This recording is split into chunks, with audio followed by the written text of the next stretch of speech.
Hi hello welcome to GRTV. Guest with GRTV కార్యక్రమానికి స్వాగతం సుస్వాగతం. ఈ రోజు మన ముందున్న గెస్ట్ బీఆర్ఎస్ లీడర్, బీఆర్ఎస్ కార్మిక విభాగ ప్రధాన కార్యదర్శకులు, అలాగే మోటార్ విభాగ రాష్ట్ర అధ్యక్షులు, అంతేకాకుండా ఈఎస్ఐసి బోర్డు నెంబర్ అయిన మారయ్య గారు మన ముందున్నారు. అసలు మోటార్ విభాగంలో చాలా అన్యాయం జరుగుతుంది. ముఖ్యంగా ఆటో కార్మికులు ఆత్మహత్యలు చేసుకుంటున్నారు. అంతేకాకుండా ఈఎస్ఐసి అంటే ఏమిటి, దీని ద్వారా ప్రజలకు ఎలాంటి ఉపయోగపడుతుంది, అసలు ఇది ప్రజలకు ఉపయోగపడుతుందా లేదా కార్మికులకు ఉపయోగపడుతుందా, ఇలాంటి ఎన్నో విషయాలు ఆయన్ని అడిగి తెలుసుకుందాం. వచ్చేసేయండి. హాయ్ సార్, నమస్తే.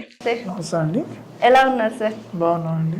ఓకే సార్, అసలు ట్రేడ్ యూనియన్లోకి మీరు ఎలా వచ్చారు, వచ్చి ప్రజలకు ఏ విధంగా ఉపయోగపడ్డారు సార్? మేము ముందుగా మీ జిఆర్టీవీ ప్రేక్షకులకు మీకు నమస్కారం అండి. అంటే నా ప్రస్తావన అనేది హైదరాబాద్కు అప్పుడున్న పరిస్థితిలో,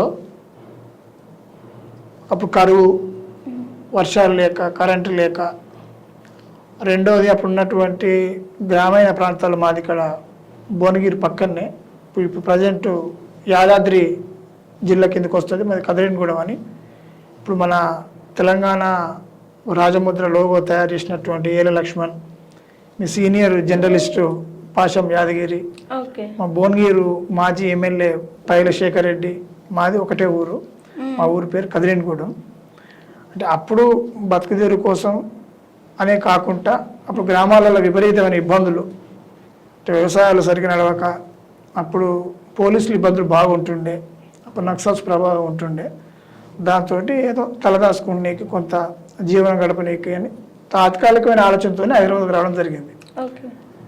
వచ్చిన క్రమంలో అంటే మేము ట్రేడ్ యూనియన్ రావడానికి ప్రధాన కారణం ఏంటంటే, అప్పుడు మా పెద్దన్నయ్య, మా అన్నగారు 93లో ఉస్మానియా యూనివర్సిటీలో అప్పుడు పీజీ పొలిటికల్ సైన్స్ చదువుకుంటుండు. ఆయనకు ఆసరగా ఉంటుందని చెప్పి మేము వచ్చి అక్కడ ఒక హాస్టల్లో నేను ఒక కూరగాయల కాంట్రాక్ట్ తీసుకున్నాం. అయితే దానికి అవసరం అని చెప్పి మేము ఒక రెగ్యులర్ ఒక కిరాయి ఆటోలో అక్కడికి మార్కెట్ నుంచి అక్కడికి నేను వచ్చేవాడిని. అట్లా నేను ఆటో ఫీల్డ్కి వచ్చిందండి. ఆటో ఫీల్డ్కి వచ్చిన తర్వాత హైదరాబాద్లో చాలా స్కూల్ సర్వీస్ చేసుకుంటూ మా జీవనం కొనసాగించినాం. అప్పుడు ఐఎఫ్టియు చాలా యాక్టివ్ ఉంటుండే. అప్పుడున్న సిఐటియు, ఏఐటిసి, ఇప్పుడు తెలంగాణ పేరుతో సంఘాలు ఏం లేవు, అప్పుడు తెలంగాణ లేదు. తెలంగాణ ఏర్పడిన తర్వాత 2001, 2002 అప్పటికి మేము న్యూ డెమోక్రసీ పార్టీలో కీలకంగా ఆ సంఘంలో పనిచేసినాం. సిఐటియు మీ గ్రామాల్లో ఉన్నప్పుడు కూడా పనిచేసినాం. ఆ అనుభవంతో తెలంగాణ ఎప్పుడైతే కేసీఆర్ గారు మూమెంట్ తీసుకొచ్చిర్రో మేము ఆ సంఘాలకి వెళ్ళి విభేదించి వచ్చినాం. ఓకే, అంటే మీరు కూడా ఈ తెలంగాణ ఉద్యమంలో పాల్గొన్నారా? మేము వచ్చిన అసలు ట్రేడ్ యూనియన్ నేపథ్యం రానికి కారణమే ప్రధానం అది. అప్పుడేమో యూనియన్లు అనేది అవసరం కోసం ఉండే. అప్పుడు గ్రామాలకు వెళ్ళి వచ్చిన వాళ్ళు ఎక్కువ మంది పోలీసులు ఇబ్బందులు కానీ, లేదా ఇతర ఏదైనా అవసరాలు ఉంటే ఆర్టీఓ ఆఫీస్కి పోవాలన్నా, ఏదైనా ఫైనాన్స్ కేసులు ఉన్నా యూనియన్ నాయకులను ఆశ్రయించే ఎక్కువ సిస్టమ్ ఉండే. దాంట్లో భాగంగా ఎప్పుడైతే కేసీఆర్ గారు తెలంగాణ ఉద్యమం లేచిందో ఆ టైంలో ఇప్పుడు ఈ సిపిఎం పార్టీ కానీ, సిపిఐ కానీ, ఎంఎల్ పార్టీలు కానీ, స్పెషల్లీ ఐఎఫ్టి యూనియన్ అవుతుందో వీళ్ళందరూ అప్పుడు తెలంగాణకు అగనిస్ట్గా ఉండే. అంటే తెలంగాణ వస్తుందా, రాదు, అది మీరు ఎందుకు పోతారని మేము ఏదైనా మీటింగ్లో పోతే మా మీద ఎజెండాలు పెట్టి మా కమిటీలలో మమ్మల్ని వ్యతిరేకించేవాళ్ళు. అది అట్లా కొన్నాళ్ళు గడిపిన తర్వాత చివరికి తెలంగాణ మూమెంట్ బాగా వస్తుంది. ఇక మేము విభేదించి వచ్చేసినాం. లేదు మేమంతా యూత్ ఉంటుంది, బాగా పిల్లలు ఉంటుంది, 500 మంది 1000 మంది దాకా ఉంటుంది. మేము అప్పట్లో బాగా యాక్టివ్గా పనిచేస్తుంటే లేదు మేము ఇక ఉండమని చెప్పి మేము స్పెషల్గా తెలంగాణ పేరుతో సంఘమే రిజిస్ట్రేషన్ చేసుకొని, అంటే ఇప్పుడు నిజంగా చెప్పాలంటే ఈ సందర్భంగా తెలంగాణ పేరుతోటి సంఘాలు నడపడమే గగనం ఉండే. తెలంగాణ పేరు చెప్పి ఆటో ఎక్కించుకోవాలన్నా, తెలంగాణ స్టిక్కర్ వేసుకోవాలన్నా మా ఆంధ్రోళ్ళు మన ఆటో ఎక్కుతున్న ఒక భయం ఉండే. అలాంటి భయంలోకి వెళ్ళి మేము యూనియన్ పెట్టి చివరికి ఏ సమ్మె చేయాలన్నా, ఏ ధర్నా చేయాలన్నా మా సపోర్ట్ లేకుండా ఇతర సంఘాలు చేయని పరిస్థితి తీసుకొచ్చిన.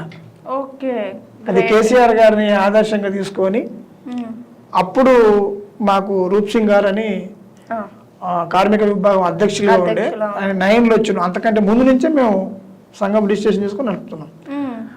అది మా యాక్టివిటీ చూసి మా ఉద్యమాలు చూసి అప్పుడు నాయన నరసింహారెడ్డి గారు కేసీఆర్ గారు పిలిపించి, అప్పటికి తెలంగాణ పేరుతో కొన్ని సంఘాలు ఉండే కానీ యాక్టివ్గా పనిచేసేవాళ్ళు కాదు. ఓ రోజు నాయన నరసింహారెడ్డి గారు ఏం చేసిందంటే, మీరంతా పిల్లలు ఉన్నారు, బాగా యాక్టివ్గా ఉన్నారు, ఓ రోజు భవన్కి రండి, నేను కేసీఆర్ని కల్పిస్తా అని చెప్పి తీసుకొచ్చి తెలంగాణ భవన్లో కేసీఆర్ గారిని కల్పించి అప్పుడు 9లో ఇక బాగా మూమెంట్ వచ్చింది. కల్పించి ఇక మీకు మేము ఉంటాం, మీరు బాగా ఉన్నారు, మీకు పైన ఆఫీసులో మీకు ఏదన్నా మీటింగ్లు పెట్టుకొని ఎనీ టైం మీకు అవకాశం ఉంచుతాం అని చెప్పి అట్లా మేము ట్రేడ్ యూనియన్ ప్రస్తావనలకు అడుగు పెట్టడం జరిగింది. ఓకే, అయితే మీ మాటల్లోనే అంటే ఇది తెలంగాణ ఉద్యమం కాకముందు అంటే ఉమ్మడి రాష్ట్రంగా ఉన్నప్పటి నుంచి మీకు ట్రేడ్ యూనియన్ ఉంది. ఇప్పుడు సార్ తెలంగాణ అంటే విభజన జరిగిన తర్వాత, ఆంధ్ర అండ్ తెలంగాణ అనే విభజన జరిగిన తర్వాత అంటే జరగక ముందు ట్రేడ్ యూనియన్ ఎట్లుంది, జరిగిన తర్వాత ట్రేడ్ యూనియన్ ఎట్లుంది సార్? అంటే దీన్ని 2 రకాలుగా చెప్పవచ్చు. వాస్తవానికి తెలంగాణ వచ్చి కేసీఆర్ గారి నాయకత్వంలో ధర్నాలు సమ్మెలు వేయడే సిస్టమ్ తగ్గిపోయింది. అంటే ఏ సమస్య ఉన్నా తను స్పందించి పనిచేసింది కనుక అవసరం రాలేదు. అంతకుముందు ఎక్కువ ఉండే. మళ్ళా అక్కడ కూడా ఒక వివక్ష ఏముండంటే, ఈ సందర్భంగా చెప్పదప్పదు, ఏ ట్రేడింగ్లో చూసుకున్నా ఆంధ్ర నాయకులే ఉండే, అది ఏ పార్టీ అనే కానీ. అంటే అప్పుడు టీఆర్ఎస్ లేదు కనుక అది సిపిఎం, ఇప్పుడు ఎంత చెప్పుకున్న సిపిఎం కానీ సిపిఐ కానీ ఇప్పుడు ఐఎన్టీసీ కానీ ఇప్పుడు అప్పుడు ఉన్నటువంటి ఐఎఫ్టీ కానీ అగ్రనాయకులు ఎవరంటే ఆందోళనలో ఉండేటోళ్ళు.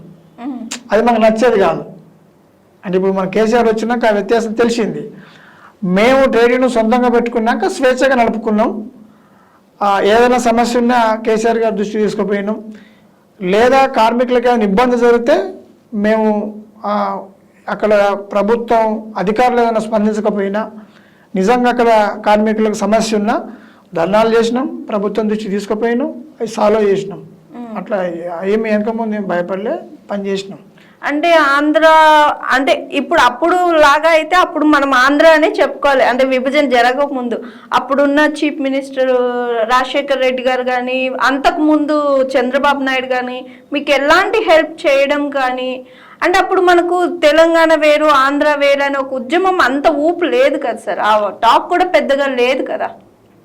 లేకున్నా మీరు అన్నట్టుగా అప్పుడు అంతా మమ్మల్ని ఒక ఏమంటారంటే గుర్రానికి గంతలు కట్టినట్టు నడిపారు. అప్పుడు అంటే వివక్ష తెలియకపోయినా ఎంతసేపు మనము కార్మికులకు అన్యాయం జరుగుతుంది, ప్రభుత్వం మీద పోరాటం చేయాలి అనే థాట్ మీదనే చేసింది తప్ప ప్రాంతం అనేది లేకుండే. కానీ నాలాంటి కొంచెం నాకు అవగాహన హైదరాబాద్కి వచ్చినాక కొంత అర్థమైంది. అంటే మన గ్రామాల్లో మాకు అప్పుడు తెలియదు, కానీ హైదరాబాద్కి వచ్చినాక కొంత అర్థమైంది. ఏ ఆఫీస్కి పోయినా వాళ్ళే ఉండేవాళ్ళు. ఇప్పుడు మెయిన్ ముఖ్యమైనటువంటి ప్రిన్సిపల్ సెక్రటరీ కానీ కమిషనర్లు కానీ లేదా ట్రాఫిక్లో కానీ సిఐలు కానీ వీళ్ళంతా హై లెవెల్ ఆఫీసర్ అంతా వాళ్ళే ఉంటుండే. కాబట్టి ఆ వివక్ష జరిగిందనేది నాకు అర్థమైంది. కొంచెం తెలంగాణ వచ్చిన తర్వాత ఆఫీసర్లలో రిసీవ్ సిస్టమ్ మారింది. ఒక ఐఏఎస్ ఆఫీసర్లు కానీ లేదా కమిషనర్లు ట్రాఫిక్లో కానీ ల్యాండ్ ఆర్డర్లు కానీ లేదా ట్రాన్స్పోర్ట్లో కానీ మా గౌరవం పెరగడం, పిలిచి కూర్చోబెట్టుకొని మాట్లాడడం, అది మాకు నచ్చి కొంత అధికారులతోటి మేము సమన్వయంగానే పనిచేసి వాళ్లకు గౌరవం ఇచ్చుకుంటూనే మా సమస్యతోనే చెప్పుకొని ఒక గౌరవప్రదంగా పనిచేసుకోవడం జరిగింది తెలంగాణ రాష్ట్రం వచ్చిన తర్వాత. ఓకే, ఇప్పుడు ఎలా ఉంది సార్ ట్రేడ్ యూనియన్? ఎందుకంటే మీరు తెలంగాణ రాష్ట్రం గురించి ఉద్యమించి కేసీఆర్ గారి ఆధ్వర్యంలో ట్రేడ్ యూనియన్లో బాగా డెవలప్మెంట్ చేశారు. ఇప్పుడు రేవంత్ రెడ్డి గారి అధికారంలో ఉన్నారు కదా, ఎలా ఉంది ఇప్పుడు ట్రేడ్ యూనియన్? అంటే ఇప్పుడు 6 నెలలు అయింది కదా, మేము ఆల్రెడీ మొన్న ఆశా వర్కర్ల మీద ఒక పెద్ద ఉద్యమం చేసినాం, అది ఇంకా కొనసాగుతుంది. ఆటో రంగం మీద కూడా నేను ఆటో రంగానికి రాష్ట్ర అధ్యక్షునిగా ఉన్నా. ప్రభుత్వం ఏర్పడ్డ నుండి అసలు చెప్పాలంటే ఆటో రంగాన్ని మొత్తం కుదేలైపోయింది. వాళ్ళ జీవితాలు చాలా దారుణంగా అయిపోయినాయి, ఆత్మహత్యలకు పాల్పడ్డారు. ఇప్పటివరకు ప్రభుత్వం పట్టించుకోలేదు. రేవంత్ రెడ్డి గారు కార్మికులను ఎక్కడ కూడా ఇప్పటి వరకు పిలిచి మాట్లాడి మీ సమస్యలు పరిష్కరిస్తామని చెప్పిన దాఖలు కనిపిస్తలేవు. మాకు మళ్ళీ పాత రోజులు సమైక్య ఆంధ్ర ప్రభుత్వం, సమైక్య ఆంధ్రలో ఆనాటి మేము నా పీరియడ్లో చూసినటువంటి చంద్రబాబు నాయుడు కానీ, రాజశేఖర రెడ్డి కానీ, లాస్ట్ ముఖ్యమంత్రి నేను కిరణ్ కుమార్ రెడ్డి కూడా కలిసిన ట్రేడ్ యూనియన్ అప్పుడు బీడీ కార్మికుల సమస్య మీద, ఆటో రంగ సమస్యల మీద ఇదే ప్రగతి భవన్లో నేను కార్మిక విభాగం ప్రతినిధిగా అప్పుడు ఎమ్మెల్సీ చంద్రశేఖరరావు అని ఉండే సిపిఐ పార్టీ, ఆయన ఆధ్వర్యంలో మేమందరం సంఘాలుగా జేఏసీగా ఏర్పడి కలవడం జరిగింది. అప్పటికిప్పుడు చూసుకుంటే రేవంత్ రెడ్డి గారు చాలా భిన్నంగా పోతున్నాడు. అబద్ధాలతోనే కాలం గడుపుతున్నాడు. భవిష్యత్తులో కార్మికులకు అనేకమైన ఇబ్బందులు వస్తాయి. వచ్చినటిని కూడా మేము ప్రభుత్వం దృష్టికి తీసుకునే ప్రయత్నం చేస్తూనే ఉన్నాం. ఇంకా తీవ్రమైన పోరాట రూపంగా తలుస్తాం. రేవంత్ రెడ్డి గారు ముఖ్యమంత్రిగా నిజం చెప్పాలంటే కార్మికులకే కాదు, అన్ని రంగాల కార్మికులకు, అన్ని రకాల ప్రజలకు, తెలంగాణ ప్రజానీకానికి స్పెషల్ ఏజెండా అంటే ఏం లేదు ఆయనకు.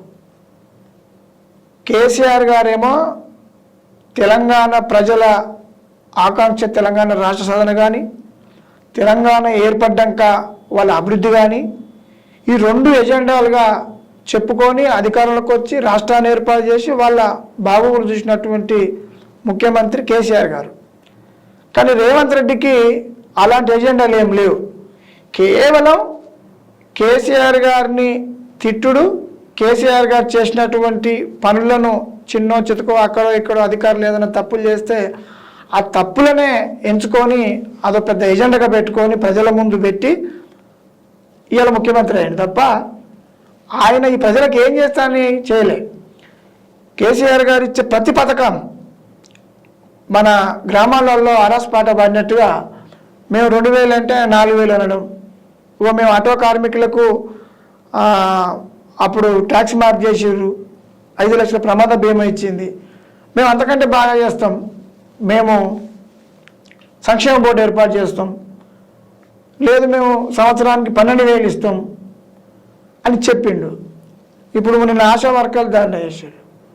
అప్పటిదాకా గత ప్రభుత్వంలో ఉమ్మడి రాష్ట్రంలో వాళ్ళకు 900 ఉన్నటువంటి 1500 ఉన్నటువంటి శాలరీలు, వాళ్ళకు వేతనాలు ఏదైతే గౌరవప్రదంగా ఇస్తారో అవి 9,700 చేసిండు కేసీఆర్ గారు. దాన్ని ఈయన 18,000 చేస్తా అని చెప్పిండు ఎలక్షన్ మేనిఫెస్టోలో. ఎవరు? రేవంత్ రెడ్డి గారు. అంటే కేసీఆర్ గారు ఏది చెప్తే దానికి 2 3 డబల్ చెప్పుకుంటూ వచ్చిండు, కానీ ఉన్నదే ఎత్తలేడు. ఇది రాబోయే రోజుల్లో ఈ రాష్ట్రంలో ఒక మహా తిరుగుబాటు ప్రభుత్వం మీద జరగబోతుంది కార్మిక వర్గం నుంచి. కాబట్టి రేవంత్ రెడ్డి గారు మొన్న ఎంపీ ఎలక్షన్లో కూడా పాత పథకాలన్నీ రిపీట్ చేసినాడు. హామీ మళ్ళీ చేస్తాను. ఇప్పటి వరకు మళ్ళీ ఊసలేదు. ఇప్పుడు చూస్తున్నాం నిన్న నుండి పోచారం శ్రీనివాసరెడ్డి గారు జైనింగ్ కానీ, ఇంకా ఇతర ఎమ్మెల్యేలను జైనింగ్ చేసుకోవడం కానీ. ఇక్కడ కూడా మీకు విషయం చెప్పాలి, అంటే నేను కార్మిక నాయకునిగా అయినప్పుడు కూడా రాజకీయాలు కూడా మాట్లాడాల్సిన అవసరం ఉంది కనుక చెప్తున్నా. ప్రతి లీడరు కాంగ్రెస్ పార్టీ వాళ్ళు కానీ ఇతర కొంతమంది చర్చ ఏంటంటే గతంలో కేసీఆర్ చేసిండు, ఇప్పుడు రేవంత్ రెడ్డి చేస్తుండు అనే ఒక వ్యత్యాసాన్ని చూపిస్తారు. కానీ అది కరెక్ట్ కాదు. కేసీఆర్ గారు చేసిందేమో కొత్తగా తెలంగాణ రాష్ట్రం వచ్చింది, అప్పుడు సీట్లు తక్కువ వచ్చినాయి కాబట్టి వీళ్ళకు పెద్ద పెద్ద ప్రాజెక్టులు, కలెక్టర్ ఆఫీసులు ఏంది, కాళేశ్వరం ఏంది, ఎక్కడ లేనటువంటి సంక్షేమం తీసుకొచ్చినప్పుడు మనకు ఇంకో పార్టీ ప్రతిపక్షంలో ప్రధాన ప్రతిపక్షాలు ఉండి మనం చేసే పనికి అడ్డు ఉండొద్దంటే, అందరం సమిష్టిగా ఉండాలి, అందరు సపోర్ట్ కావాలంటే, అందరం ప్రభుత్వంలో భాగస్వామ్యం కావాలని ఇతర ఎమ్మెల్యేలను తీసుకుంటూ ఇతర ఎమ్మెల్యేలు కూడా గౌరవంతో జాయిన్ అయ్యారు. కానీ రేవంత్ రెడ్డికి అవసరం లేదు. కేసీఆర్ చేసిందేమో ఈ రాష్ట్ర అభివృద్ధి కోసం చేసినాడు. ఎందుకంటే చేసినవన్నీ పెద్ద పెద్ద పనులు. ఆ పనులు అడ్డంకి జరగొద్దంటే అందరూ సమిష్టిగా ఉండాలి, అందరు ప్రభుత్వాలు భాగస్వామ్యం ఉండాలని చెప్పి ఎమ్మెల్యేలు తీసుకుండు. కానీ ఇలా రేవంత్ రెడ్డికి అవసరం ఏముంది? ఎక్కడ కూడా రేవంత్ రెడ్డి చేసే ఏ సంక్షేమ పథకానికైనా బీఆర్ఎస్ పార్టీ అడ్డం పోతుందా, లేకపోతే బీజేపీలు అడ్డం పోతుర్రా, ఇంకా లేదా ఇతర పార్టీ వాళ్ళు అడ్డం పోతుర్రా? నువ్వు చెప్పినే అమలు చేయాలి బాబు అంటే ఈ ఎమ్మెల్యేల కూడా పనిలో వాడి సంక్షేమ పథకాలు పట్టించుకుంటలేడు. ఇది పెద్ద చర్చ అయింది జనాలల్లో, గ్రామాలలో కానీ హైదరాబాద్లో కానీ ఇది పెద్ద చర్చ అయింది. జనం కూడా ఆలోచన చేస్తున్నారు. కాబట్టి వాళ్ళు ఎమ్మెల్యేల కొనుగోలు చేసే పని బంద్ చేసి సంక్షేమం మీద దృష్టి పెట్టాలని మీ ఛానల్ ద్వారా నేను ప్రభుత్వాన్ని, ముఖ్యమంత్రి గారికి నేను వ్యక్తిగతంగా తెలియజేస్తున్నాను. మరి మీరు అన్నట్టే ఇక్కడ అంటే బీఆర్ఎస్ పార్టీ నుంచి పోటీ చేసి గెలిచి, అంటే వాళ్ళు గెలిచింది ఎందుకంటే ప్రజలకి సేవ చేయాలని, మరి ఆ సేవను కాకుండా మళ్ళీ వేరే పార్టీ వాళ్ళు వచ్చి డబ్బులు ఇస్తానంటే అమ్ముడు పోయి ఆ పార్టీకి వెళ్ళి ఏం చేస్తారు? అసలు ఎందుకు డబ్బులే ఇంపార్టెంటా రాజకీయ నాయకులు అంటే, లేదా సంక్షేమం ప్రజాసేవ ఇంపార్టెంటా? అంటే ఇక్కడ మనం ఎప్పుడైనా చరిత్ర ఒక 2 విషయాలు మాట్లాడుకోవాలి. ఒకటేమో ఒక 30 సంవత్సరాల క్రితం ఎమ్మెల్యేల రాజకీయ పార్టీల చరిత్ర, ఈ వైఎస్ రాజశేఖర రెడ్డి పీరియడ్ నుంచి మొన్నటి వరకు జరిగిన చరిత్ర ఏంటంటే, గతంలో పూర్తిగా ప్రజల మద్దతుతో గెలిచేవాళ్ళు, పూర్తిగా ప్రజల సమస్యలతో ప్రజలను అంటుపెట్టుకొని ఉండేవాళ్ళు. ఏ పార్టీలో గెలిచినా ప్రభుత్వం ఏదున్నా ఆ పార్టీ మీ గుర్తు మీద గెలిచిన వాళ్ళు అటనే ఉండేవాళ్ళు. ఉదాహరణ, నా చిన్నతనంలో మా ఊళ్ళో రావణపేట నియోజకవర్గం ఉండే, ఇప్పుడు అది ఆలేరు అయింది.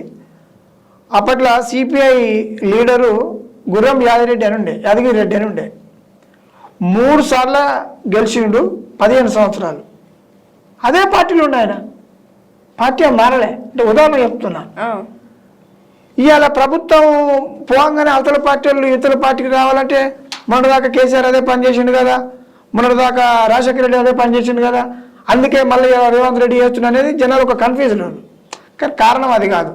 నాకున్న అవగాహన మేరకు ఏం జరుగుతుందంటే, పార్టీలు ఎవరైనా కావచ్చు కానీ రాజకీయ పార్టీలు కొన్ని తప్పులు ఏం చేస్తున్నారంటే, ఏదైతే గెలుస్తున్న ఎమ్మెల్యేలు ఉన్నారో 100కి 60 నుంచి 70% ఎమ్మెల్యేలు వ్యాపారవేత్తలు రాజకీయాలకు వస్తారు. ఇది మనం ఓపెన్ మాట్లాడుకోవాలి, తప్పదు. ఈ రాజకీయాలకు వచ్చినటువంటి వ్యాపారవేత్తలు ప్రజల గురించి ఆలోచిస్తలేరు, వీళ్ళు పార్టీ విలువల గురించి ఆలోచిస్తలేరు. వీళ్ళు ఏ ప్రభుత్వం అధికారంలోకి వస్తుందో ఆ ప్రభుత్వంలోకి పోయి ప్రజల పేరు చెప్పి పోతారు. మళ్ళా మేము ప్రజల కోసం పోయినాడు.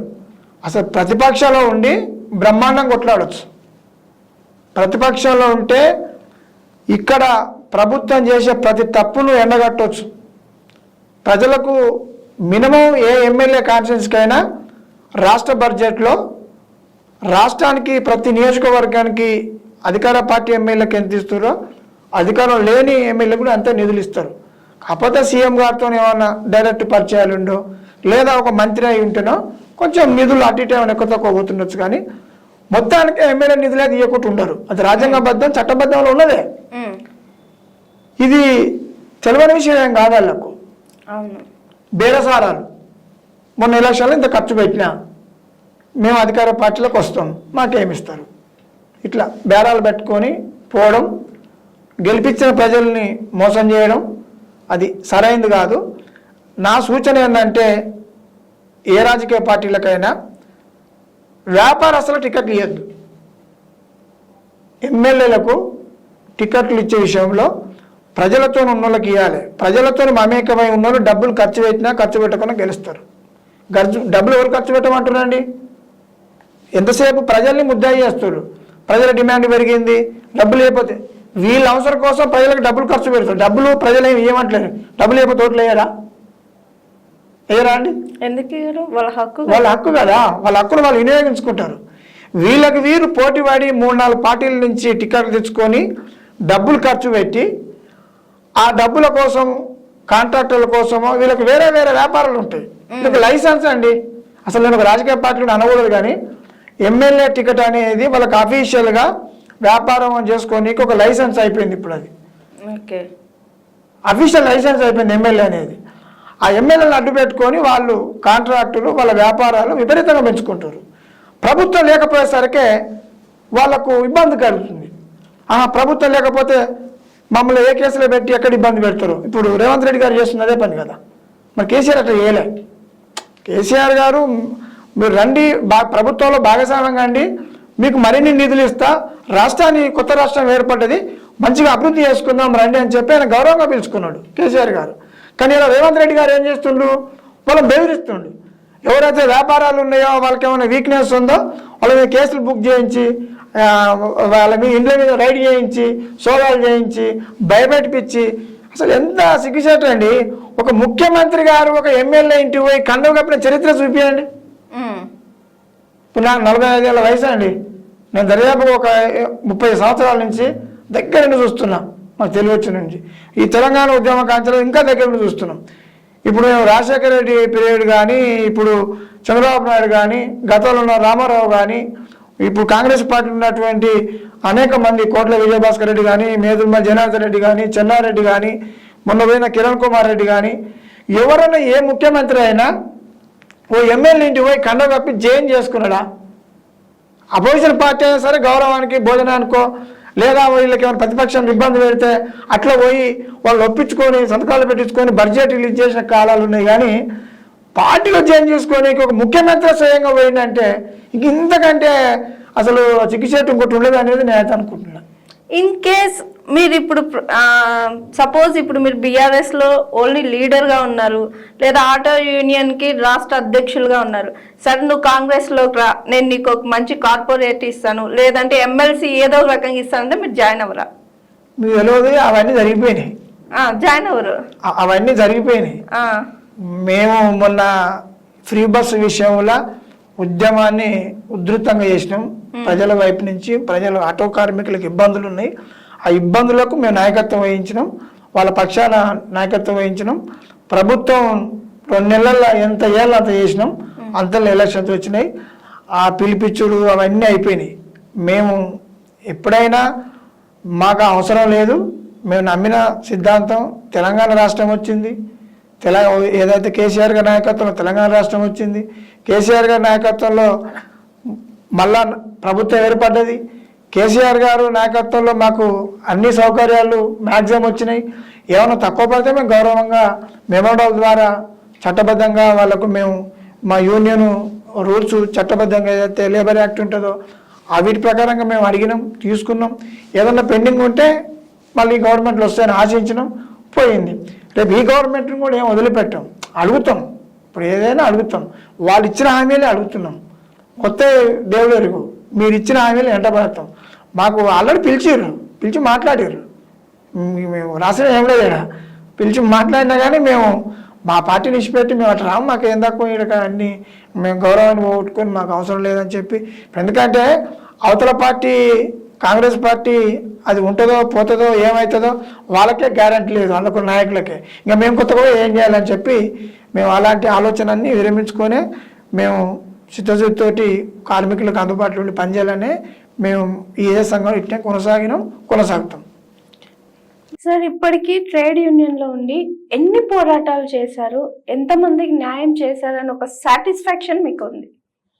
ఒక్కటని చెప్పలేము. మేము మొదటిగా మేము సంతృప్తి పొందేది ఏంటంటే తెలంగాణ ఉద్యమంలో మొదటి చెప్పుకుంటాం. ఎందుకంటే అప్పుడున్న పరిస్థితిలో ఎవరు ముందుకొచ్చిన పరిస్థితి లేదు. అప్పుడున్నటువంటి తెలంగాణ ఉద్యమ మూమెంట్లో ఉన్నటువంటి కార్మిక సంఘాలన్నీ ఆంధ్ర నాయకత్వంలో ఉండి మొదటగా చెప్పిన. మేము వచ్చిన తర్వాత టిఆర్ఎస్ పార్టీకి, కేసీఆర్ గారికి మేము కార్మిక సంఘంగా కానీ, ప్రధానంగా ఆటో రంగంగా కానీ పార్టీకి గొంతుకై ఏ అవసరం వచ్చినా, ఏ రాత్రి ఏ పిలిపించినా మా వంతు సాయం కోసం ఎనీ టైం రాత్రి పగులు లేకుండా పనిచేసినాం. ఇంత పెద్ద ఉద్యమంలో మాకంటే ఒక పేరుంది, ఇంత పెద్ద ఉద్యమంలో మేము పాల్గొన్నాం, మేము వేల మంది సమీకరించినాం. అప్పటిదాకా మాకే గుర్తింపు లేని పరిస్థితి నుండి ఇతర సంఘాలను కూడా మేము ఏకం చేసి, ఏ తెలంగాణ భవన్కి అయితే మేము రాము అనే సంఘాలను ఆ తెలంగాణ భవన్కి పిలిపించి మేము జేఏసీగా ఏర్పాటు చేసి మేము బంధువులు కానీ సమ్మెలు కానీ సక్సెస్ఫుల్గా చేయగలిగినాం. అది నాకు మొదటగా ఈ రాష్ట్రాన్ని సాధించే దిశలో కేసీఆర్ గారు చేసినటువంటి పోరాటంలో నా వంతు కృషి ఉందని నేను మనస్ఫూర్తిగా నేను సంతృప్తి చెంది ఉంటా మొదటిగా. రెండోది, అప్పుడు మేము రెండు చేసినాం, కార్మికుల పక్షాన చేసుకుంటూనే రెండోది ఉద్యమాలు చేసినాం. రెండోది చెప్పుకోవాల్సింది ఏంటంటే, అప్పుడు పోలీస్ ఇబ్బందులు, ఆర్టీఏ దాడులు విపరీతంగా ఉండేది. అసలు ఆటో కానీ ప్రధానంగా హైదరాబాద్లో స్కూల్స్ ఉంటాయి, స్కూల్ వ్యాన్స్ స్కూల్స్ ఉంటాయి. ఆ రోజులలో స్కూళ్ళు ఒక ఆర్టీఓ పట్టుకుంటే 18,000 50,000 చాలా రాసేవాళ్ళు. ఒకానొక సందర్భంలో మన ఆచార్యం ఏరియాలో ఒక ఎంవీఐ ఆర్టీఓ ఇట్లా ఏజెంట్లను పెట్టి పంపిస్తే నేను వ్యాన్లో పెట్టి వాళ్ళను బండి డోర్ లాక్ చేసి వాళ్ళ మీద కేసులు పెట్టించిన కమిషనర్ చెప్పి. అంటే ఇల్లీగల్గా డబ్బులు వసూలు చేసేటప్పుడు అప్పుడు ఉమ్మడి రాష్ట్రంలో. అలాంటి సందర్భంలో ట్రాఫిక్ వాళ్ళు కానీ విపరీతంగా డబ్బులు వసూలు చేసేవాళ్ళు ఆటో డ్రైవర్ల కాడ. ఆర్టీఓ ఆఫీస్కి పోతే నేరుగా పనిచేసేవాళ్ళు కాదు, ప్రతిదీ ఏజెంట్ ద్వారా పోయేటోళ్ళు. మా పోరాట ఫలితంగా స్పెషల్లీ ఇక నాకు నేను చెప్పుకోవద్దు కానీ నేను చేసిన పోరాట ఫలితంగా ఇవాళ ఆ పరిస్థితి లేదు. ఆర్టీఓ ఆఫీసులలో కానీ ఆర్టీఓ దాడులు కానీ పోలీసు దాడులు కానీ సంఘాలు వస్తాయి వీళ్ళు తిరిగిపోతే అనే పరిస్థితి తీసుకొచ్చినాం మొదటిది. రెండోది, తెలంగాణ రాష్ట్రం ఏర్పడ్డాక అసలు దేశంలోనే ఎక్కడ చేయనటువంటి స్కీము ఈ ట్యాక్సీ మినహాయింపులో మేము కేసీఆర్ గారి దృష్టికి తీసుకుపోవడం, కొంత చర్చ పెట్టడం, మేము ఇచ్చినటువంటి మెమోరాండాలను కేసీఆర్ గారు కూడా ఆయనకున్నటువంటి సంబంధాలు ఆర్టీఓలతో మాట్లాడి కూడా ట్యాక్స్ రద్దు చేయడం. రెండోది, ప్రమాద బీమా. ప్రమాద బీమా అనేది ఆటో డ్రైవర్లు కానీ లేదా ట్యాక్సీ డ్రైవర్లు కానీ హోమ్ గార్డులు కానీ ఏదన్నా ప్రమాదాలు చనిపోతే స్పెషల్లీ ఆటో డ్రైవర్లు అయితే 150 చందాలు వేసుకొని చావులు చేసే పరిస్థితి ఉండే అప్పుడు. తెలంగాణ రాష్ట్రం వచ్చినాక మా యూనియన్గా ఏదైతే మేము తెలంగాణ ఆటోమోటివ్ డ్రైవర్స్ ట్రేడ్ యూనియన్గా మేము కేసీఆర్ గారికి విన్నవించుకొని అప్పుడు లెటర్లు పెట్టి మా సమస్యను లేబర్ డిపార్ట్మెంట్కు చెప్పి ఇట్లా కొంత మాకు గ్రౌండ్లో మాకు ఇబ్బందులు చెప్తే దాన్ని వాళ్ళు స్వీకరించి చర్చ పెట్టి 5 లక్షల ప్రమాద బీమా స్కీమ్ తీసుకొచ్చారు. ఇప్పుడు అవి కొనసాగుతుంది, మన రేవంత్ రెడ్డి గారు కూడా దాన్ని కొనసాగిస్తున్నాడు. అది మేము తృప్తి చెందుతాం. ఎందుకంటే ఇలా ఒక ఆటో డ్రైవర్ ఏదైనా ప్రమాదాలు చనిపోయినా, ఒక క్యాబ్ డ్రైవర్ చనిపోయినా 5 లక్షలు ఆ కుటుంబానికి వస్తున్నాయి. అంటే ఈ 2 స్కీములు మేము చెప్పుకోదగ్గ స్కీములు. ఓకే, మీ మాటల్లోనే ఆటో డ్రైవర్లు ప్రమాదంలో చనిపోవడం ఇట్లా అంటారు. ఇప్పుడు రేవంత్ రెడ్డి ప్రభుత్వం ఫ్రీ బస్సులు, మహిళలకు ఉచిత బస్సులు అని చెప్పి తీసుకొచ్చారు సార్, ఒక మేనిఫెస్టోలో ఒకటి. ఈ స్కీమ్ వచ్చిన తర్వాత చాలా మంది ఆటో డ్రైవర్లు ఆత్మహత్యలు చేసుకున్నారు, వాళ్ళ కుటుంబం రోడ్డు మీద పడిపోయింది. దట్టు ఇప్పుడు ఆటో యూనియన్ కూడా స్ట్రైకులు చేయడం అట్లా చేశారు కదా, దీని మీద ఎలా స్పందిస్తారు? అసలు వాళ్ళ ఫ్యామిలీకి ఎలాంటి ప్రభుత్వం నుంచి ఆర్థిక సహాయం కానీ, మీ యూనియన్ నుంచి ఆర్థిక సహాయం కానీ, ఈ ఫ్రీ బస్ ఎత్తిపిచ్చే ఆలోచన కానీ ఏమైనా ఉన్నాయా మీకు? ఇక్కడ ఉండండి, మేము చేయాల్సినంత పోరాటం చేసినాము, ఇక కూడా చేస్తాము. రేవంత్ రెడ్డి గారు స్పెషల్లీ ఏ భాషలు చెప్పాలో నాకు అర్థం కాదు కానీ తెలంగాణ రాష్ట్రంలో ఆటో డ్రైవర్లకు మోసం అనొచ్చు, ద్రోహం అనొచ్చు.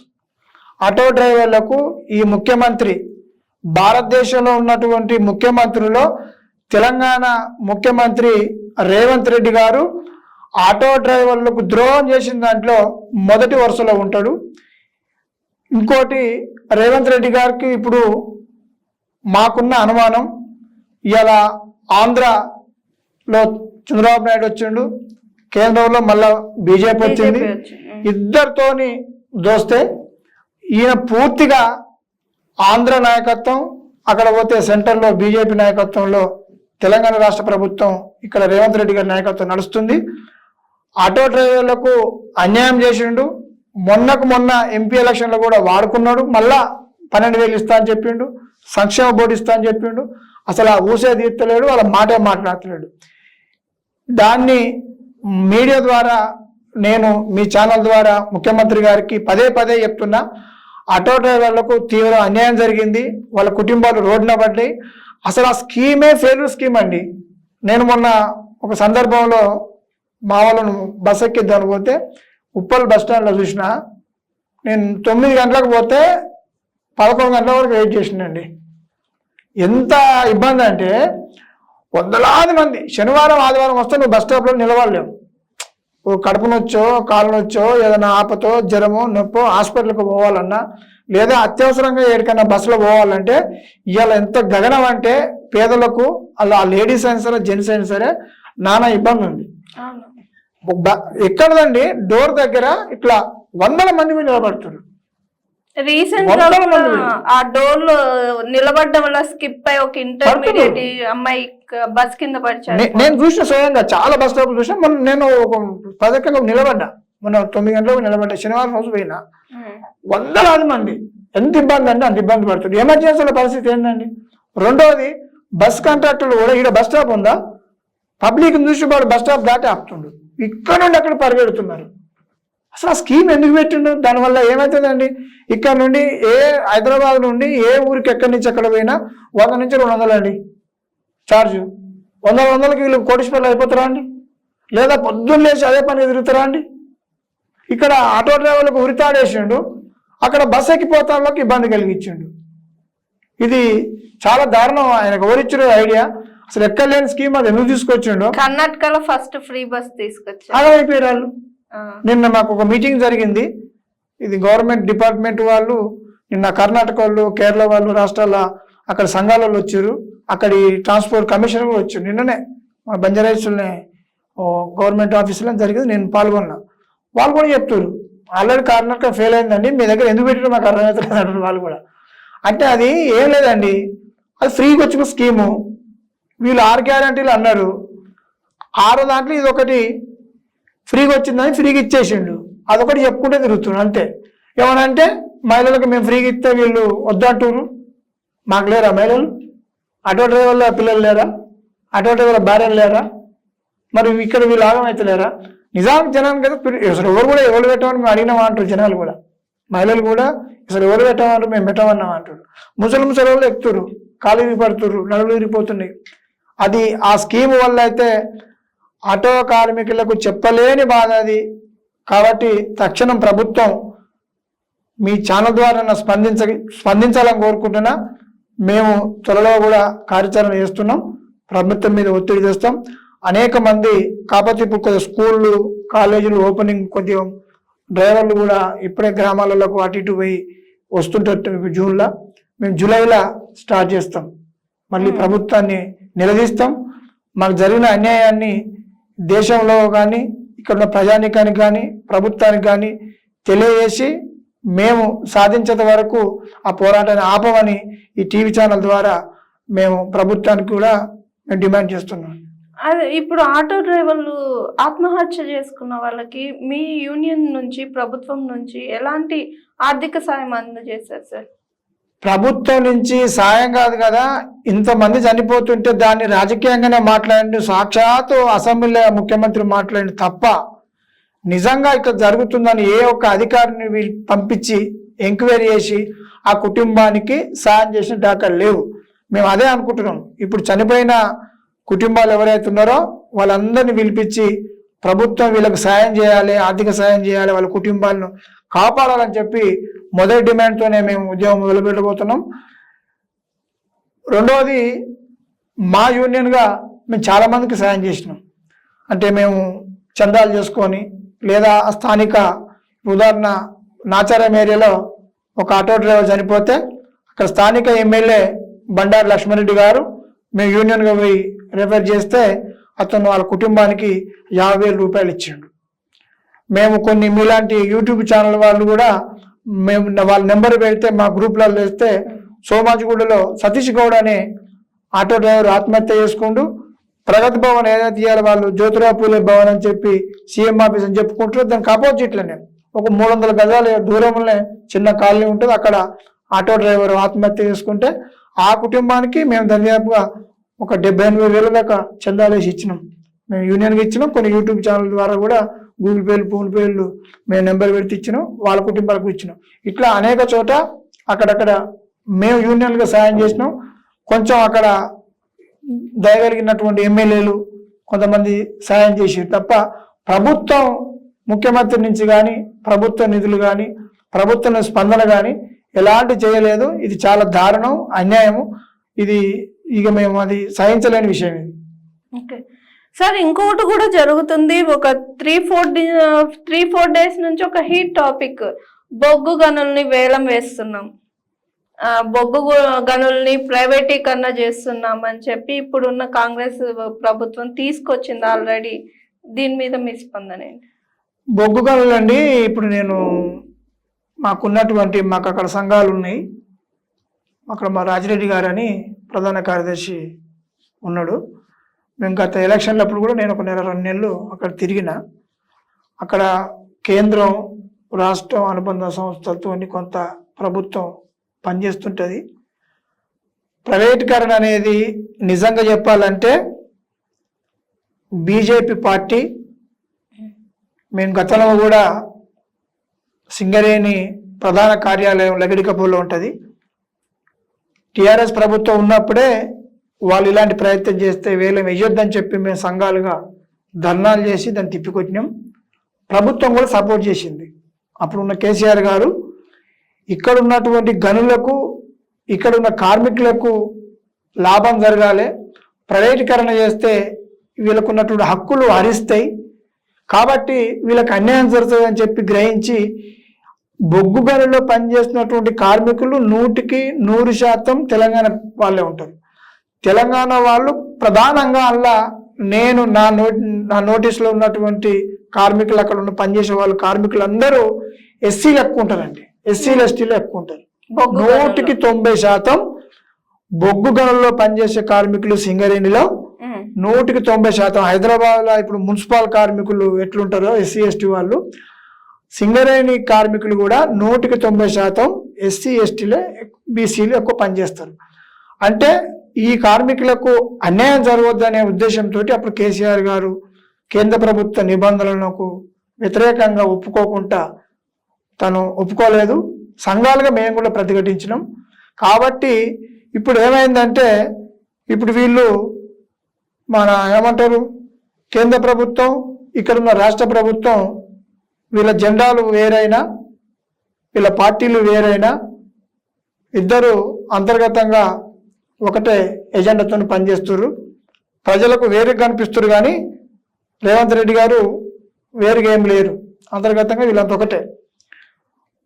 మన ఛానల్ ద్వారా నేను ఏం చెప్తున్నంటే, ఇక్కడ ప్రతిపక్షంలో ఉన్నటువంటి బీఆర్ఎస్ పార్టీ కానీ, కార్మిక సంఘంగా మేము కానీ, సింగరేణిలో ఉన్నటువంటి కార్మిక సంఘాల సంస్థలు కానీ దీన్ని వ్యతిరేకిస్తున్నారు. మేము కూడా వ్యతిరేకిస్తున్నాం. రెండోది, బీజేపీ ఈ తెలంగాణ రాష్ట్రం మీద బొగ్గు గనులు కానీ, ప్రధానంగా హైదరాబాద్ మీద కానీ ప్రజలకు తెలవాలి, పెద్ద కుట్ర చేస్తుంది. ఏం కుట్ర అంటే, రాబోయే కాలంలో చర్చ వస్తుంది, నేను ముందే చెప్తున్నా. ప్రధానంగా బీజేపీ వల్ల ఒకటే ఒక ఎజెండా పెట్టుకురు, హైదరాబాద్ను కేంద్ర పాలితం చేస్తే వాళ్ళకు అనుకూలంగా ఉంటుంది, ఇక్కడ ఉన్నటువంటి నిధులు వనరులు వాళ్ళ కంట్రోల్లో పెట్టుకుంటే వాళ్ళకు సులువైతుంది అని చెప్పి వాళ్ళు చాలా పెద్ద ఎత్తున కుట్ర చేస్తారు. ఇది ప్రజలకు కనిపించకుండా కుట్ర చేస్తారు. కాబట్టి ప్రజలు కూడా గ్రహించాలి. దానికి అనుకూలంగా రేవంత్ రెడ్డి గారు పనిచేస్తున్నాడు. నిజంగా చెప్పాలంటే తెలంగాణ రాష్ట్రానికి బీఆర్ఎస్ పార్టీ ఒకటే రక్షణగా ఉంటుంది. ఈ రాష్ట్రానికి తెచ్చినటువంటి కేసీఆర్ గారే ఏ ఇబ్బందులు వచ్చినా తెలంగాణ ప్రజలకు అండగా నిలబడి కాపాడుకొని కడుపులో పెట్టుకుంటాడు. ఓన్లీ ఒక కేసీఆర్ గారే. బీజేపీ కానీ కాంగ్రెస్ కానీ వాళ్ళు ఎంతసేపు అధికారం కోసం వాళ్ళ రాజ్యంలో భాగస్వామ్యమై వాళ్ళు ఆర్థిక లాభం కోసం, వాళ్ళ ప్రత్యేకమైనటువంటి వ్యక్తిగత లాభం కోసం పనిచేస్తారు. ప్రజలకు మీదికి నటిస్తారు తప్ప వాళ్ళకు సౌతి తల్లి ప్రేమే ఉంటుంది తప్ప కన్న తల్లి ప్రేమ ఉండదు ఈ తెలంగాణ ప్రజల మీద అనేది నేనే కాదు, ఈ తెలంగాణ ప్రజలు కూడా ఈ 6 నెలలు వీళ్ళ పరిస్థితి చూసి అనుకుంటారు. ఎన్నడుకున్నా బీజేపీ తోటి తెలంగాణ రాష్ట్రానికి ఇబ్బందులు వస్తాయి. ఎన్నడుకున్నా ఈ రాష్ట్రాన్ని ఏలాలే, ఇక్కడ ఉన్న వనరులన్నీ కొట్టుకుపోవాలని చెప్పి బీజేపీ ఈ రాష్ట్రం మీద డేకన్ను పెట్టుకొని కావలు కాసుకొని జరుగుతుంది. కానీ కేసీఆర్ గారు బతికినంత కాలం అది జరగనీయడు. ప్రభుత్వంలో ఉన్నా ప్రభుత్వం లేకున్నా ఇలా జరగనీయడు. ఇంకా రెండో ప్రమాదం, రేవంత్ రెడ్డి గారు చంద్రబాబు నాయుడు కూడా తెలంగాణ మీదనే కనిపెట్టిండు. ఆయన కూడా వీళ్ళిద్దరు కూడా నష్టం చేసే పని చేస్తారు. ఈ రెండు బీఆర్ఎస్ పార్టీగా ఎప్పుడు మేము తెలంగాణ ప్రజలకు కాపలుగా ఉండుకుంటూనే తిప్పికొడతాం వాళ్ళ కుట్రలను. కానీ ప్రజలు కూడా గ్రహించాలి, వీళ్ళు ఓన్లీ మీది కోటి కనిపిస్తున్నారు, అంతర్గతంగా అందరూ ఒక్కటే. ఇక్కడ ఉన్నటువంటి వనరులన్నీ కొట్టుకుపోయే ప్రయత్నం చేస్తారు కనుక నమ్మొద్దని మా ఛానల్ ద్వారా నేను మా ప్రజలకు తెలియజేస్తాను. సార్ ఇంకొకటి ప్రధానంగా విన్నాను, మీరు ఈఎస్ఐ-ఐసిలో మీరు బోర్డు మెంబర్ అంట కదా సార్, అసలు ఈ ఈఎస్ఐ-ఐసి అంటే ఏమిటి, దీని ద్వారా ఎవరికి ఉపయోగం, అంటే మీరు ట్రేడ్ యూనియన్ లో ఉన్నారు కదా, అంటే ఆ సంఘాలకే ఉపయోగపడుతుందా, ప్రజలకు ఉపయోగపడుతుందా, అసలు మొత్తానికి ఈ ఈఎస్ఐ-ఐసి అంటే ఏమిటి? సరే, ఇప్పుడు సాఫ్ట్వేర్ యుగంలో చాలా మందికి ఇది తెలియదు, అందుకే మంచి క్వశ్చన్ వేసారు. ఈఎస్ఐసి అంటే employees state insurance corporation. Okay, ఇది సెంట్రల్ గవర్నమెంట్ హ్యాండిల్ చేస్తుంది మొత్తం స్టేట్ మొత్తంలో. ఇది ఆనాడు నెహ్రూ కాలంలో దీని మీద లండన్ అక్కడ గవర్నమెంట్ అప్పుడు ఎట్లా పనిచేస్తుంది అనేది ఇది చాలా గొప్ప స్కీమ్. ఇది అంటే ఇక్కడ అప్పట్లో ఈ సాఫ్ట్వేర్ లేదు కదా, మొత్తం కంపెనీల మీదనే ఆధారపడి కార్మికులు, నిజానికి చెప్పాలంటే ఇప్పుడు రైతుల ఎజెండా తీసుకొని ఇప్పుడు రాజకీయ నాయకులు ఎట్లా మాట్లాడుతారో, అప్పుడు రామారావు పీరియడ్లోనే ఒక కాకి షొక్క వేసుకొని 82, 89 వరకు ఏ రాజకీయ నాయకులైనా కార్మికులైనా ఫస్ట్ ఎజెండా తీసుకునే వాళ్ళు. ఇప్పుడు రైతుల ఎజెండా ఎట్లా తీసుకుంటారో అప్పుడు కార్మికులు ఎక్కువ మంది ఉండేవాళ్ళు. కార్మిక నాయకులు కానీ కార్మిక సంఘాలు కానీ ఒకే దిక్కు ఏదన్నా మాట చెప్తే అటు ఓట్లు పడతాయి అనే ఉద్దేశంతో అప్పుడు కార్మికులను ప్రధానంగా ఎజెండా తీసుకునేవాళ్ళు. ఇవాళ అది మర్చిపోయే పరిస్థితి వచ్చింది. అంటే ఎందుకు చెప్తున్నా అంటే ఇది గొప్ప స్కీమ్. అప్పుడున్న నెహ్రూ గారు వాళ్ళ కాలంలో అప్పటి ప్రభుత్వం మంచి స్కీము ఈఎస్ఐ కార్పొరేషన్ ఏర్పాటు చేసి ఇది ప్రభుత్వానికి అనుసంధానంగా అది ఒక సొసైటీ టైప్ ఉంటుంది. దానికి బోర్డు అంటే ఇలా ఎవరు రాజకీయ నాయకులు ఇన్వాల్వ్మెంట్ లేకుండా ప్రభుత్వం అక్కడ ఉన్నటువంటి బోర్డు, సెంటర్ నుంచి ఒక బోర్డు డైరెక్టర్ ఉంటాడు, స్టేట్ నుంచి ఉంటారు. మా సిస్టమ్ ఎట్లుంటుంది అంటే హెడ్ ఆఫీస్ వచ్చేసి ఆదర్శ్ నగర్లో సెంట్రల్ ఉంటుంది, స్టేట్ హెడ్ ఆఫీస్ వచ్చేసి మన కవాడిగూడ మన గాంధీ హాస్పిటల్కి ఆపోజిట్లో ఉంటుంది. ఇప్పుడు సనత్ నగర్లో ఉన్నటువంటి ఈఎస్ఐ కార్పొరేషన్ ఏమో దాని total ESI corporation Indian government ఆధీనంలో ఉంటుంది. దాంట్లోకి వచ్చేటువంటి కార్మికులు వాళ్ళందరూ ఏ రాష్ట్ర పిల్లలైనా రావచ్చు, ఓన్లీ తెలంగాణ కాదు. ఇప్పుడు కర్ణాటక, కేరళ, ఏదైనా పెద్ద హెల్త్ సమస్యలు ఉన్న వాళ్ళు కూడా ఇండియాలో ఎవరైనా చుట్టుపక్కల రాష్ట్రాలు, దీన్ని సౌత్ నార్త్ అంటారు కదా, సౌత్ కు కమిషనర్ కూడా ఉంటాడు. ఇప్పుడు కర్ణాటక, మన తమిళనాడు, మన తెలంగాణ, ఆంధ్ర కలిసి ఒక జోన్ అని అంటారు. అట్లా ఈ సనత్ నగర్ బేసిక్గా నడుస్తుంది. ఇప్పుడు నాచారంలో చాలా పెద్ద హాస్పిటల్, అది మొత్తం స్టేట్ కంట్రోల్ ఉంటుంది. అంటే కార్మికులు మా ఎంపిక, మా పాత్ర ఏంటంటే కార్మికుల తరపున ఇక్కడ స్టేట్ గవర్నమెంట్ మమ్మల్ని కార్మిక నాయకులను ఎంపిక చేస్తుంది. ఈ వివిధ సంఘాలు 4-5 కార్మిక నాయకులు, ఇండస్ట్రియల్ ఉన్నటువంటి యజమానులు, అక్కడ ఉన్నటువంటి కొంతమంది డాక్టర్స్, డైరెక్టర్స్ ఉంటారు. దీనికి చైర్మన్ కార్మిక శాఖ మంత్రి ఉంటాడు. దాని ఫోటోకాల్ ఎవరు కార్మిక మంత్రి ఉన్నా ఆ మంత్రిని దీన్ని చైర్మన్ చేస్తారు. కాబట్టి మన తెలంగాణ రాష్ట్రంలో 18 లక్షల మంది ఈఎస్ఐ కార్డు హోల్డర్స్ ఉన్నారు కార్మికులు. అంటే కార్మికులు మిగతా వాళ్ళు కాదంటే కార్మికులే. ఎవరైతే ఈఎస్ఐ అక్కడ కంపెనీ అంటే 21,000 లోపు జీతం తీసుకునే వాళ్ళు ఉంటారో వాళ్ళు ఈఎస్ఐ కార్డుకు అర్హులు. 21,000 సాలరీ లోపు ఉండాలి. దాంతో మళ్ళీ వాళ్ళని తీసేస్తారు. 18 సంవత్సరాలు వాళ్ళ చిన్న పిల్లలు కానీ వాళ్ళని పెట్టుకుంటారు. 22 సంవత్సరాలు వచ్చిందంటే వాళ్ళు డెలిట్ అయిపోతారు. మళ్ళీ వాళ్ళు యాడ్ చేసుకుంటారు. అట్లా ఇక్కడ గొప్ప విషయం ఏంటంటే హైదరాబాద్ తెలంగాణ రాష్ట్రంలో 18 లక్షల మంది ఈఎస్ఐ కార్డు హోల్డర్స్ ఉన్నటువంటి ఈ రాష్ట్రంలో కార్మికులు 15 లక్షల మంది హైదరాబాద్లో ఉంటారు. చుట్టుపక్కల హైదరాబాద్ చుట్టుపక్కల సరౌండింగ్లో 15 లక్షల మంది ఉంటారు. ఓకే. ఈ 15 లక్షల మందికి 75 డిస్పెన్సరీలు ఉంటాయి. ఇక్కడ పెద్ద హాస్పిటల్ అంటే నాచారం, రెండోది ఆర్సిపురం పట్టణచెరువులో ఉంటుందండి. మిగతాది కాకతీయ నగర్, ఇక్కడ మన సింగరేణిలో మళ్ళా వేరుంటాయి, కొన్ని అవి సెంట్రల్ గవర్నమెంట్ ఆధీనంలో ఉంటాయి. ఓన్లీ దీంట్లో కార్మికులు మాత్రమే కార్డు వస్తుంది. అవునండి. ఓకే. ఎట్లా అంటే ఇప్పుడు యజమాని, ఇప్పుడు ఉదాహరణ నేను ఒక కంపెనీలో పనిచేస్తున్నా, నాకు 18,000 సాలరీ అండి. ఇప్పుడు ఈఎఫ్ పిఎఫ్ అంటారు, ఈఎస్ఐ పిఎఫ్ కట్ కాగా నా సాలరీ ఇంత చెప్పుకుంటారు జనరల్. అది యజమాని కడతారు అన్నట్టు. వాళ్ళ నెల సాలరీలో కార్మికుని వాటా, యజమాని వాటా ఆటోమేటిక్గా ఆ సాలరీలో కట్ అయ్యి ఈఎస్ఐలో జమ అవుతుంది.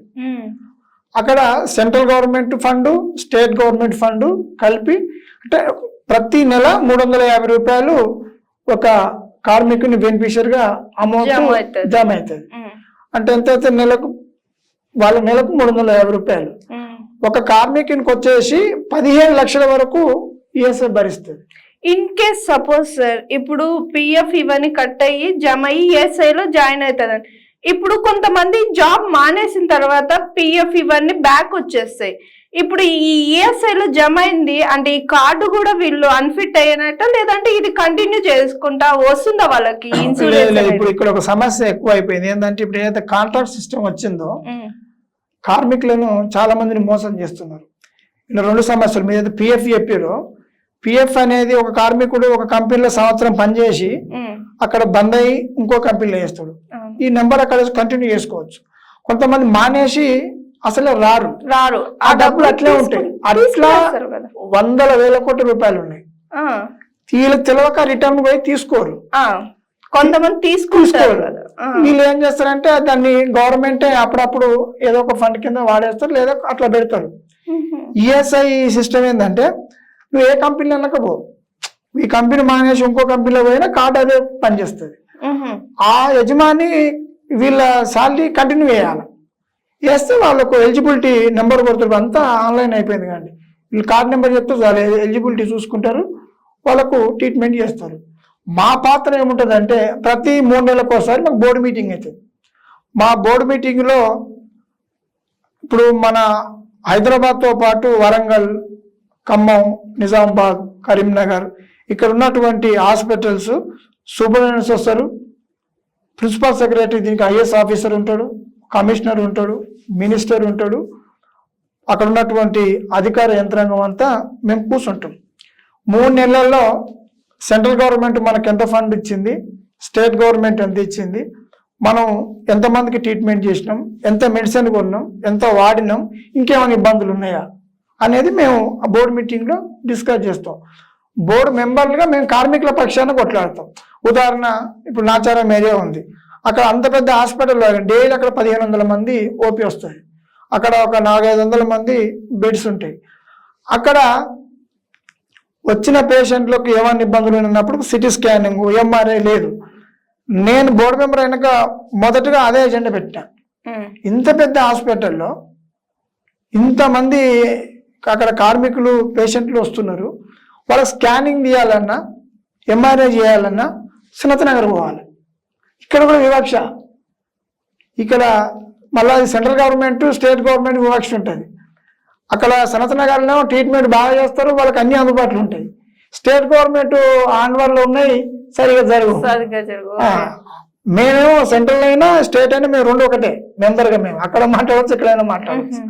మేమేమి రిఫర్ చేస్తాం, ఏదైనా కార్మికుడు వచ్చిండు, కార్డు తెచ్చుకోలేదు, లేదా అది ఎమర్జెన్సీగా ఆన్లైన్ ఓపెన్ అయితే లేదు, లేదా అక్కడ డాక్టర్లు పట్టించుకుంటలేడు, మేము ఏమంటే మాకు ఏదైనా కార్మికులు ఫోన్ చేస్తే అక్కడ సూపరింటెండెంట్ కానీ లేకపోతే హాస్పిటల్లో ఉన్న డాక్టర్ ఇన్ఛార్జ్ కానీ ఫోన్ చేసి ఆ పేషెంట్కి జర మంచిగా చూడండి, మా కార్మికుడు కదా అని చెప్పి మేము అతనికి ట్రీట్మెంట్ చేయిస్తాం.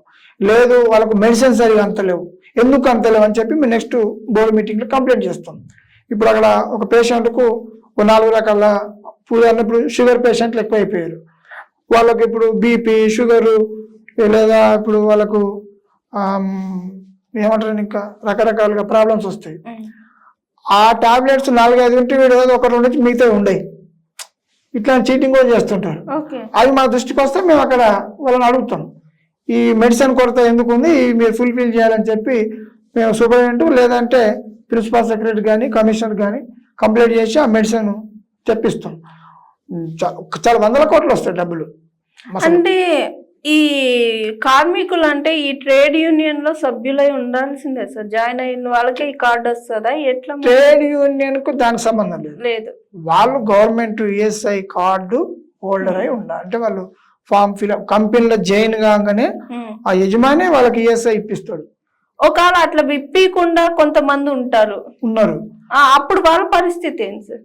అదే ఇప్పుడు వాళ్ళు ఏం చేస్తారు, కట్టలేక ఇప్పుడు కాంట్రాక్ట్ సిస్టమ్ వచ్చిన ఉదాహరణ, నేను చౌటుప్పల్ ఏరియా ఉంది మా దగ్గర, భువనగిరి ఉంది కదా, ఇప్పుడు ఇండస్ట్రీ అంతా షిఫ్ట్ అవుతుంది. గజ్వేల్, చౌటుప్పల్, ఇప్పుడు పోతే తూప్రాన్, ఇక్కడ సిద్దిపేట, ఈ ప్రాంతాలు షిఫ్ట్ అయిపోతున్నాయి కంపెనీలు చాలా.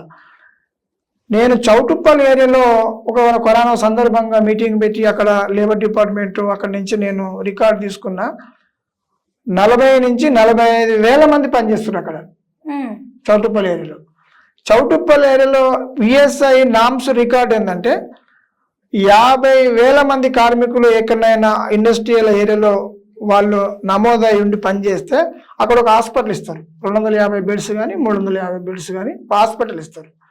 నామ్స్ ప్రకారంగానేమో అక్కడ 50,000 పైచీలు కార్మికులు ఉన్నారు. అక్కడ రికార్డ్ మాత్రం అలా 5-6 వేల మంది కూడా లేరు.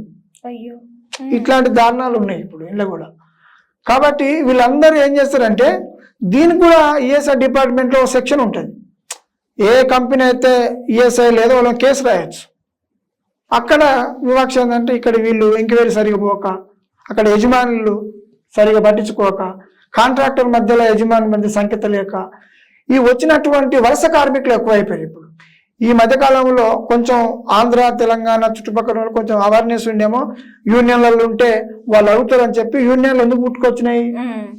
యజమాని ఏదైనా ఇబ్బంది పెడితే నాయకుని కంప్లైంట్ చేస్తే నాయకుడు పోయి అడిగేటోళ్ళు. ఇప్పుడు అక్కడ ఉన్న కార్మికుడు పోయి అడిగిండనుకో, పొద్దున వాడిని ఏదో ఒక నిబంధన పెట్టి డ్యూటీకి లేట్కి వచ్చిండాను, లేదా మిషన్ మీద నిద్రపోయిండాను, లేదా తాగి వచ్చిండాను, ఏదో ఒక అన్ఫిట్ చేసి వాడిని డ్యూటీలకి తీసేస్తారు. ఈ భయానికి వీళ్ళు యజమాని ఏం అడగరు. ఆ కారణంగా యజమానులకు చలమని చేసి కాంట్రాక్టర్ల ద్వారా వర్క్ చేయించుకొని ఇలా కార్మికులకు అన్యాయం చేస్తారు. కాబట్టి ఈఎస్ఐ డిపార్ట్మెంట్ కానీ ప్రభుత్వం కానీ వీళ్ళు చర్య తీసుకోవాలి. అనేకమైన కంపెనీలు రికార్డు, ఇప్పుడు కంపెనీ పెట్టాలంటే అక్కడ ఎంతమంది కార్మికులు అనేది వాళ్ళు లేబర్ యాక్ట్ ప్రకారంగా వాళ్ళు రిజిస్ట్రేషన్ చేసుకుంటారు. లేబర్ సర్టిఫికేట్ వచ్చిన తర్వాతనే ఒక కంపెనీ పెట్టాలి. కానీ రికార్డులో ఒకటి చూపిస్తారు, అక్కడ కాంట్రాక్ట్ వర్క్ ఒకటి ఉంటుంది. మనం పోయి కంపెనీ యజమాని పట్టుకున్నాం అనుకో, వాడు నా కార్మికుడే కాదంటాడు. ఇక్కడ సమస్య ఎక్కడ వస్తుందంటే ఈ వచ్చే కార్మికులందరూ బెంగాల్, యూపీ, ఒరిస్సా, ఛత్తీస్గఢ్ ఈ రాష్ట్రాల నుంచి ఎక్కువ వస్తున్నారు. వీళ్ళకు తెలుగు రాక, ఈ కార్మిక చట్టాలు తెలియక, చదువు రాక ఏదో వాళ్ళు ఇచ్చిన జీతం తీసుకొని పనిచేస్తారు. వాళ్ళకి ఇబ్బంది వచ్చినప్పుడు అనాథలు అయిపోతున్నారు. కాబట్టి మన ఛానల్ ద్వారా కూడా నేను ఒక ఈఎస్ఐ బోర్డు మెంబర్గా నేను రిక్వెస్ట్ చేస్తున్న ప్రభుత్వాన్ని కూడా, ఈఎస్ఐ అనేది కార్మికులకు చాలా మందికి అవగాహన లేక ఇబ్బంది పడుతారు. ఈఎస్ఐ లేని వాళ్ళు కూడా, నేను కార్మికులకు కూడా మన టీవీ ద్వారా చెప్తున్నా, లేని వాళ్ళు మీ యజమాని బాజాప్తుగా అడగండి. లేదు అంటే ఆదర్శ్ నగర్ హైదరాబాద్లో హెడ్ ఆఫీస్ ఉంటుంది, అక్కడ వచ్చి మీరు అప్లై చేసుకోవచ్చు. ఈఎస్ఐ కార్మికులు అందరూ ఎవరైనా సరే ఏ కంపెనీలో పనిచేయి, 21,000 జీతం లోపు ఉన్న వాళ్ళు మీ ఏ వర్క్ అయినా చేయి, వాళ్ళు వచ్చి అప్లై చేసుకుని మీకు ఈఎస్ఐ కార్డు ఇస్తారు. అప్లై చేసుకోవాలంటే ఇప్పుడు కార్మికుల దగ్గర ఎలాంటి ప్రూఫ్స్ ఉన్నాయి సార్? ప్రూఫ్స్ కావాలి? ఏ ప్రూఫ్స్ అవసరం లేదు. ఇప్పుడు జనరల్ గా ఆధార్ కార్డు అనేది కామన్ అయిపోయింది. నువ్వు ఏ కంపెనీలో పనిచేస్తున్నావు అనేది ఆ కంపెనీ పేరు చెప్తే సరిపోతుంది. లేదు అంటే కంపెనీ ఐడి కార్డు ఇస్తుంది. ఇప్పుడు కంపెనీ కాకుండా కాంట్రాక్ట్లు అయ్యారు కదా, కాంట్రాక్టర్ దాంట్లో కూడా ఇప్పుడు పలానా మారే ఏజెన్సీ లేదా పలానా ఇట్లా ఏజెన్సీ పేర్లు ఉంటాయి. ఆ ఏజెన్సీ కూడా ఎవరి కంపెనీలో పనిచేస్తుందో ఐడి కార్డు ఇస్తుంది. ఇంకోటి నేను మన ఛానల్ ద్వారా కార్మికులు మోసపోయే విషయాన్ని నేను కార్మిక నాయకులను గుర్తించిన విషయం ఏంటంటే, చాలా మంది మాన్యువల్ అంటే బుక్ లో రాసి సాలరీ క్యాష్ రూపంలో ఇస్తారు. అట్లా తీసుకోవద్దు. ఆన్లైన్లో ఏజెన్సీ అయినా సరే వాళ్ళు ఏం చేయాలంటే ఆన్లైన్లో అకౌంట్లు వేసుకోవాలి. డబ్బులు అకౌంట్లు వేసుకుంటే లీగల్ అవుతుంది. లేదంటే ఏమవుతుంది అంటే ఈ కాంట్రాక్టర్ కూడా ఈ వర్కర్ అయిన మనిషి కాదంటాడు. నువ్వు ఈఎఫ్ఐ పిఎఫ్ ఎన్ని రోజులు కడతలేవు, ఎందుకు కడతలేవని చెప్పి రేపు మేము కార్మిక నాయకులుగా పోయి మన లేబర్ ఆఫీస్లో కంప్లైంట్ ఇచ్చినాం అనుకో, ఆ వర్కరే నాకు సంబంధం లేదు సార్ 2 నెలలే అంటాడు. ఒక్కొక్కరు 15 నుంచి పనిచేస్తారు, ఈఎస్ఐ కార్డు ఉండదు, పిఎఫ్ ఉండదు, వాళ్ళకి చాలా అన్యాయం జరుగుతుంది. కాబట్టి ఇలాంటిది చెక్ పెట్టాలంటే ప్రజెంట్ ఒకటే మీరు చేయాల్సింది, ప్రతి వ్యక్తి కార్మికుడు కంపెనీలో పనిచేసే వాళ్ళు ఎవరైనా సార్, అది కంపెనీ అనే కాదు, స్కూల్లో పనిచేసే వాళ్ళు కానీ, కాలేజీలో పనిచేసే వాళ్ళు కానీ, బస్సు డ్రైవర్లు కానీ, ఇక్కడ కంపెనీలలో కానీ, క్వారీలలో పనిచేసే వాళ్ళు కానీ, కంపెనీలలో లారీ డ్రైవర్లు కానీ, వీళ్ళందరూ మీరు చేయాల్సింది ఏంటంటే యజమాని సార్లు ఇచ్చిన, కాంట్రాక్టర్ సార్లు ఇచ్చిన అకౌంట్ ద్వారా తీసుకుంటే మీరు లీగల్ అవుతారు అని నేను మన ఛానల్ ద్వారా తెలియజేస్తున్నాను. సార్ చాలా థ్యాంక్ యూ సార్. అంటే కార్మికులకి జరుగుతున్న అన్యాయాల గురించి, వాళ్ళు ఒకవేళ ఈఎస్ఐ లో కార్డు అప్లై చేసుకోవాలంటే ఎలా అప్లై చేసుకోవాలి, ఎక్కడికి రావాలి అన్ని వివరంగా చెప్పి కార్మికులకి మీ యూనియన్ ద్వారా ఎలాంటి ప్రోత్సాహం ఉంటుందో కూడా మా ఛానల్ తరపున మీరు తెలియజేసినందుకు ధన్యవాదాలు సార్. Thank you. ధన్యవాదాలండి. మాకు కూడా మీ ఛానల్ ద్వారా అన్ని విషయాలు ప్రజలకు తెలుసుకునే అవకాశం కల్పించినందుకు మీ జేఆర్టీ యజమానికి మీకు అందరికీ ధన్యవాదాలు. నమస్కారం. చూసారు కదండి, ఇవాల్టి మన గెస్ట్ మారయ్య గారితో మరోసారి మరో గెస్ట్ తో మళ్ళీ కలుద్దాం. చూస్తూనే ఉండండి జిఆర్టీవీ. నమస్తే. Hi, this is Swathi. Like చేయండి, షేర్ చేయండి, కమెంట్ చేయండి అండ్ సబ్స్క్రైబ్ చేయండి GRTV. Hi, this is Monica. Please like, share and subscribe GRTV.